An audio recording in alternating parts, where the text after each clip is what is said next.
Hello and welcome to another episode of the Mountain West Insider Podcast here on the Field of 68 Media Network. My name is Rob Doster.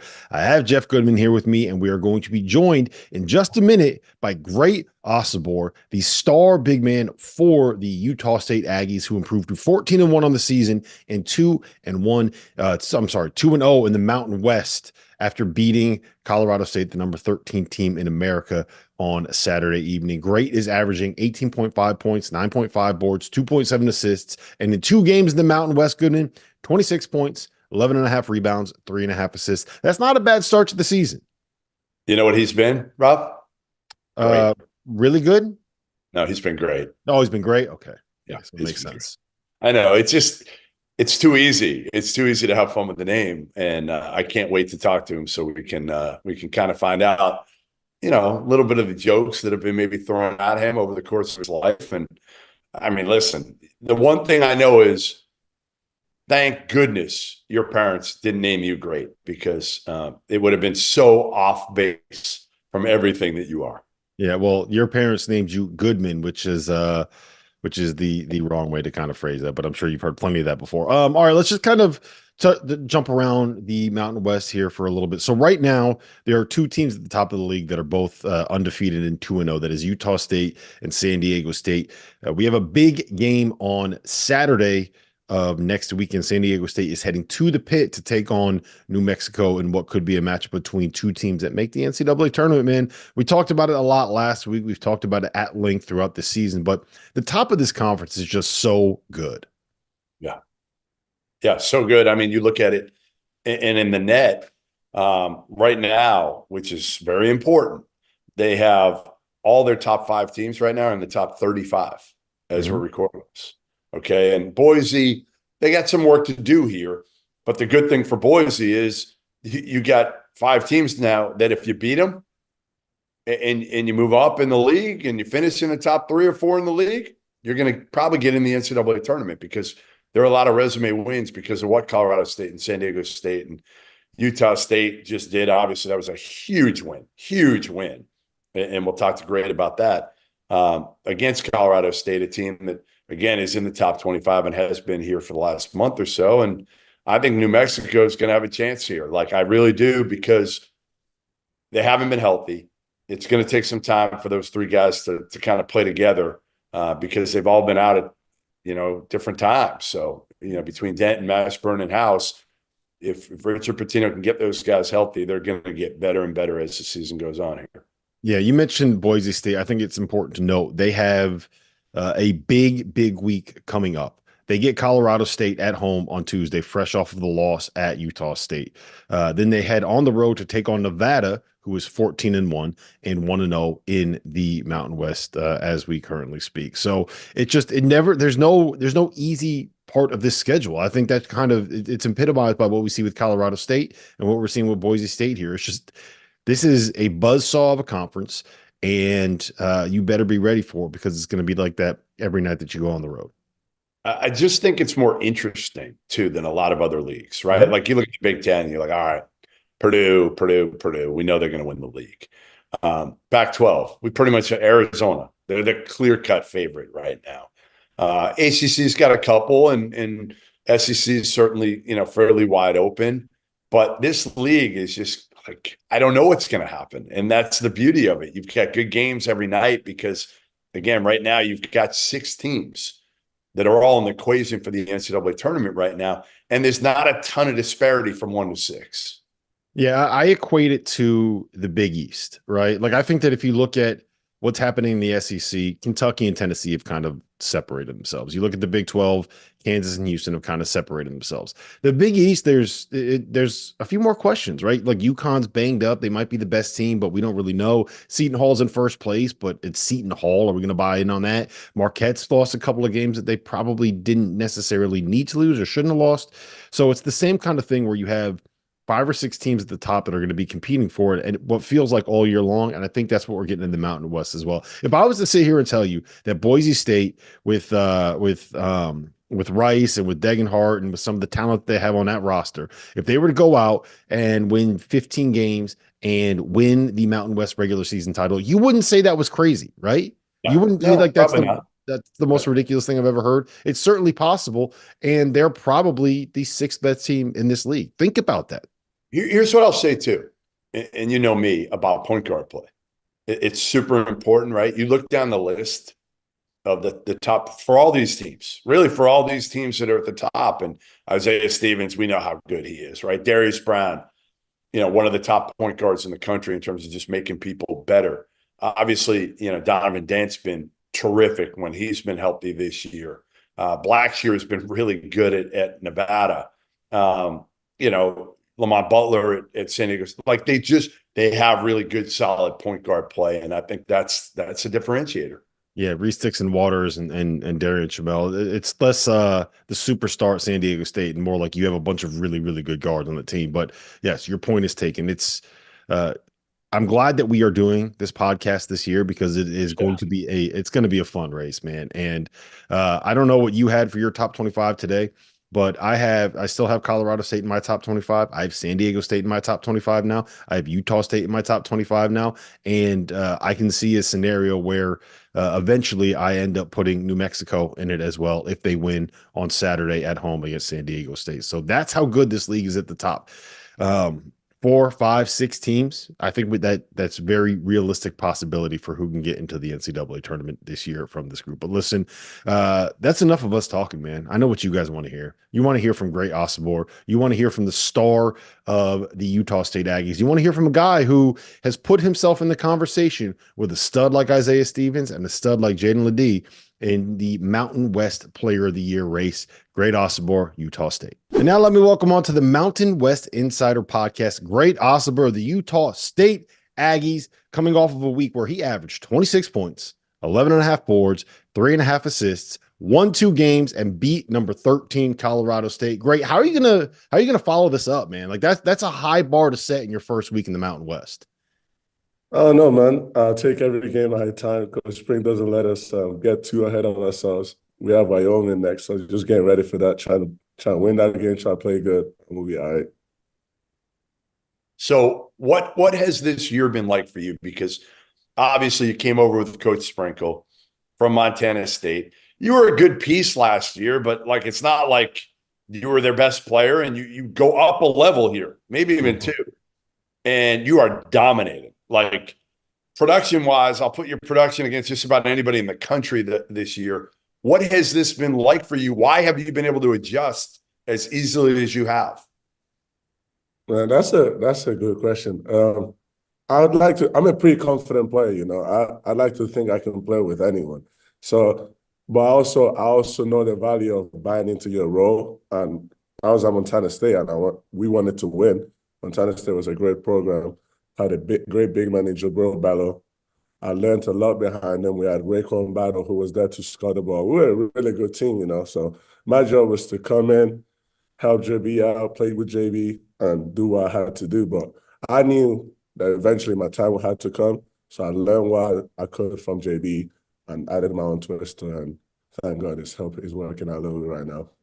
Take me through the decision-making process when you decided to leave Montana State to follow Coach Sprinkle to Utah State. Was that kind of a given for you? Was that something that you were always going to do if he left, or I heard he was mad, Rob. I Yeah. heard he was really mad when Sprinkle left. Rumors said, right? Am I wrong? How'd you know that? I How'd you know. know? That's funny. Nah, I was so mad. It's crazy. I don't think guys would. I don't know why either. Well, I love them Bozeman. Like Bozeman's a great place. Montana State, the community is amazing. The people there are awesome, and I was comfortable. And I was there. And Spring comes in and tells us he's leaving. I was like, I was living, and I'm like, no, I'm staying. I'm staying. It's done. Whatever. But then once I calmed down a little bit, my parents were like, okay, now let's think this through a little bit. Like, Coach Sprinkle's been good to you. He knows you. He's the one that recruited you out of high school.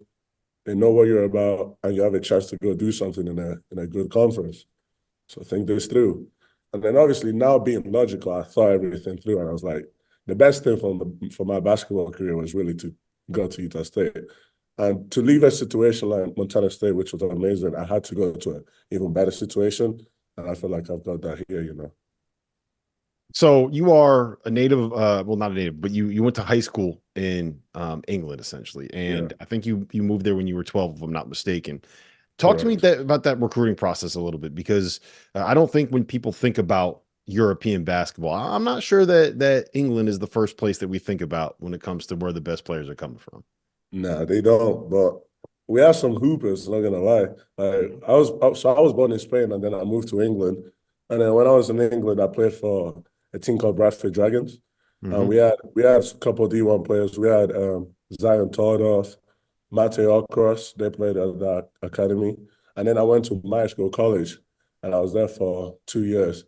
And that's where I thought I got really good because we had high level competition. We had guys who were playing professional now.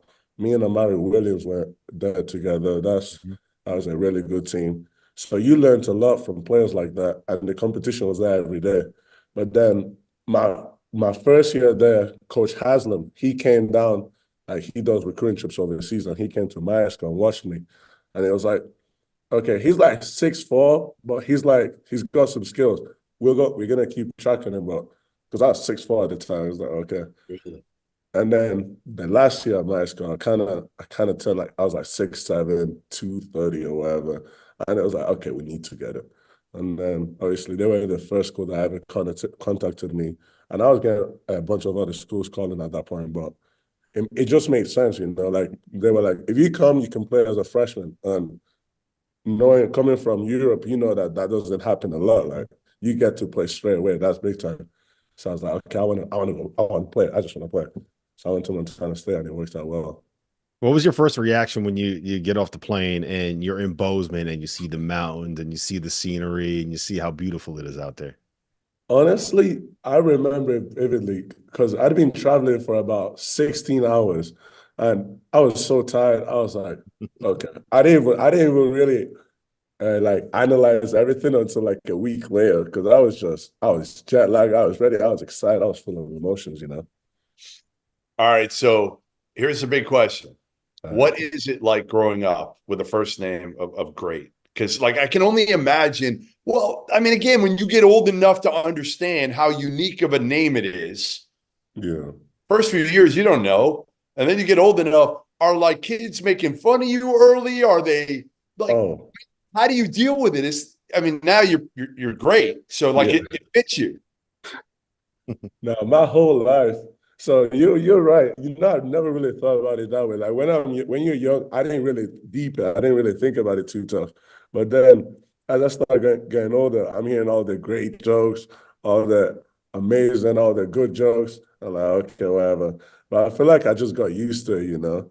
Like you can get mad at it or whatever, but I didn't really look at it that way. I just accepted it. And it's been good to me.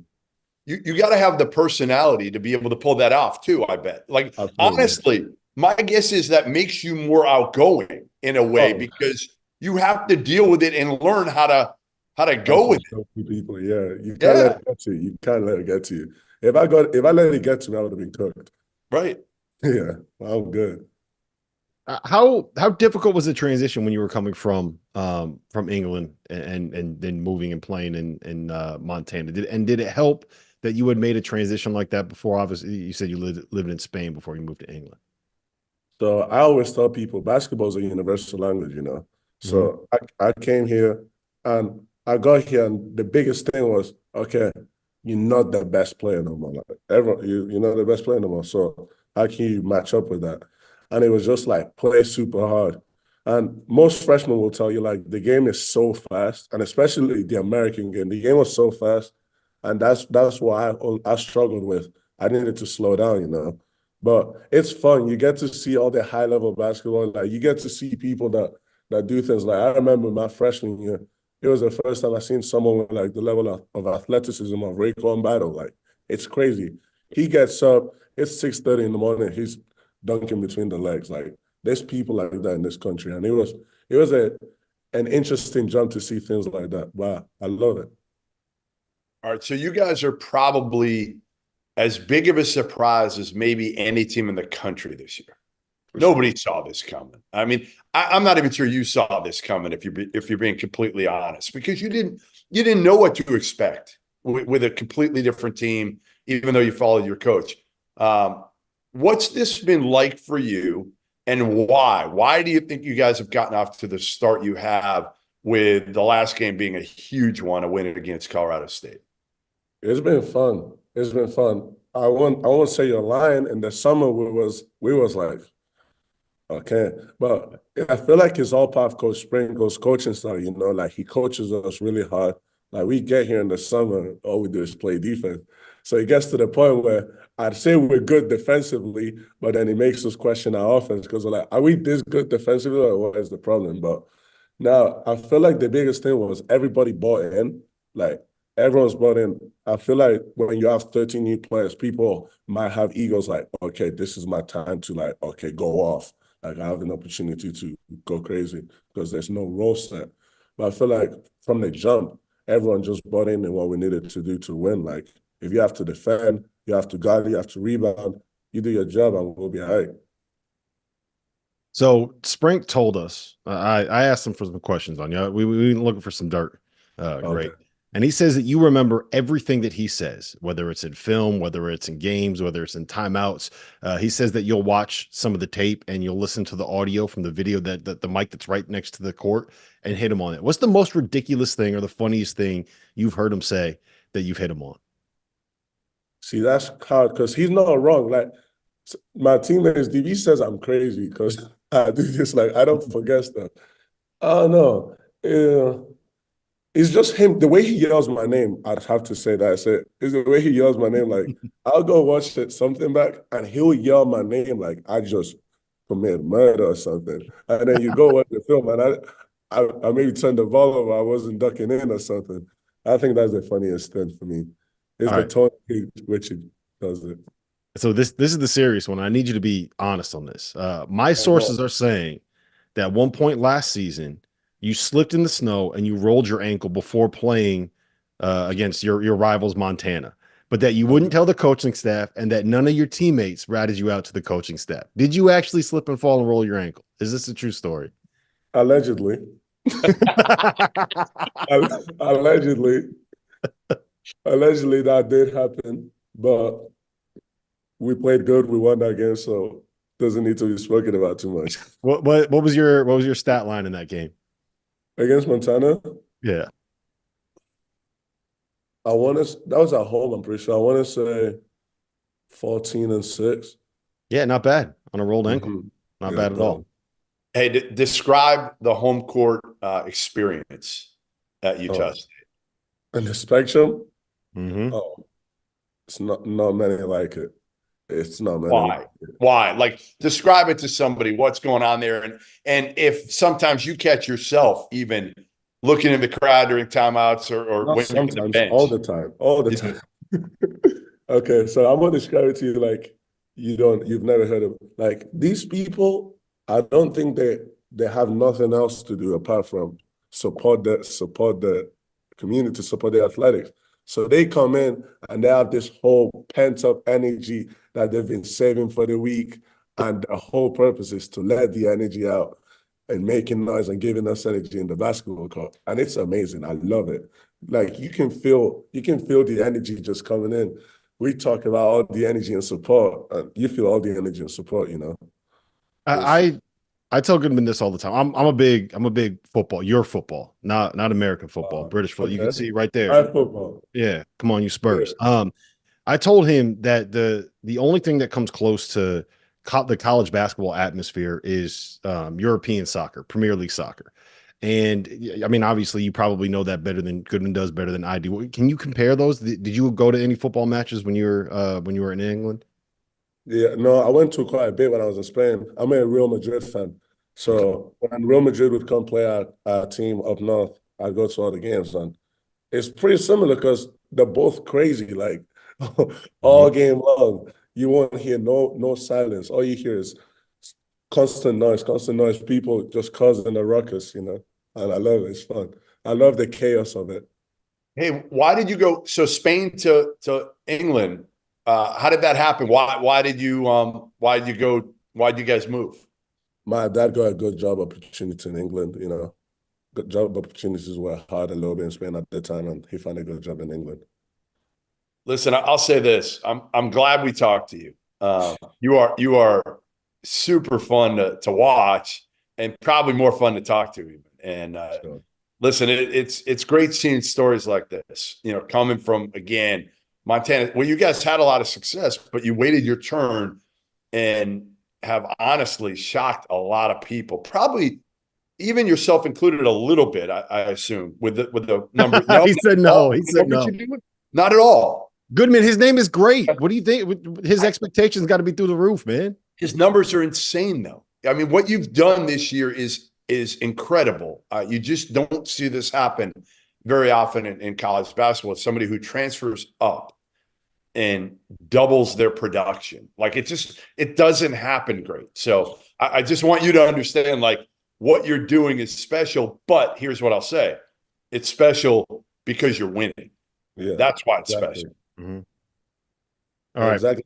I feel like anyone can, not anyone, obviously, you got to be good to put up numbers, but it's easier to put up numbers and be content with not winning. Like, Yes. the fact that I'm getting a bit of recognition right now, it's really all due to the fact that we're winning. And it's big credit to the team. Like, I want to give my team a shout out for that. Like, it's not just me. This is everyone right now.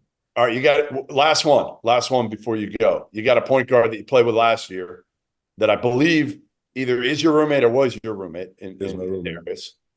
Give us some dirt on him a little bit as a roommate. As a roommate, what's he like?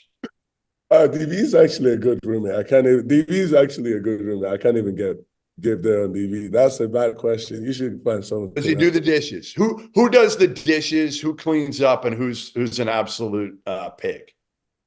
Of my two roommates? Yeah. I do most of my dishes. If I put something down, I'm gonna clean it. But my problem is if someone puts something down and it's on mine, I'll just leave it there for as long as it takes. I'm struggling with that. I'll just leave it there. And then that becomes a problem. And DV's pretty good at taking this mess up. But when if Max leaves his dishes, Max is gonna be the same way. So sometimes we might have a little bit of a mess. But we've been good for a while. All right, great. We'll end it with this. You grew up in Spain. You're a Real Madrid fan, so I need some help. I'm hoping you can translate something for me. Mi amigo Jeff aquí es tan inteligente como un pomo de la puerta. What does that mean? What the hell? What's that? My friend Jeff here is as smart as a doorknob. Is it what? Wait, what did he say? My friend Jeff here is as smart as a doorknob. There you go. Exactly. 100% true. Great Osobor, Utah State Aggies. Appreciate you being here, man. Thank you very much. Appreciate you having me, man. Thanks, man.